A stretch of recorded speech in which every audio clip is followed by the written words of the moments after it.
প্রবাসী শ্রমিকের টাকা মজা লাগে, প্রবাসী শ্রমিকের রেমিটেন্স মজা লাগে। প্রবাসী শ্রমিক অবৈধ হলে তার বৈধকরণ নিয়ে কথা বলতে আর তখন কাউকে খুঁজে পাওয়া যায় না। বিষয়টা হচ্ছে এটার নামই সিন্ডিকেট। আমি জানতেছি আপনি অন্যায় করতেছেন, আপনাকে আমি অন্যায় করার সুযোগ দিচ্ছি। কেন দিচ্ছি? কারণ আপনিও তো আমাকে কিছু না কিছু দিচ্ছেন।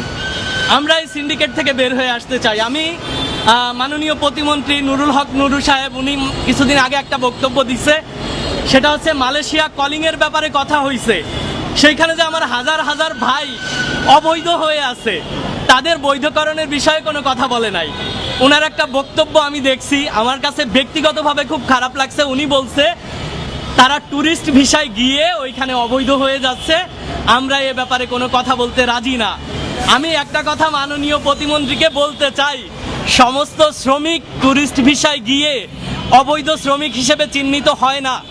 একটা শ্রমিক কলিংয়ে যাওয়ার পরে যখন কোম্পানি থেকে সুযোগ সুবিধা না পায়, কোম্পানিতে যখন তার বেতন বকেয়া পড়ে যায়, এই সিন্ডিকেটের কারণে 5 গুণ 10 গুণ টাকা বেশি খরচ করে ঋণের বোঝা মাথায় নিয়ে যায়, তখন বাড়তি ইনকামের জন্য বাধ্য হয়ে একটা শ্রমিক বৈধ থেকে অবৈধ হয়ে যায়। তারা আমাদের ভাই, কই কখনো তো বলেন নাই অবৈধ শ্রমিকের রেমিটেন্স আমরা গ্রহণ করব না।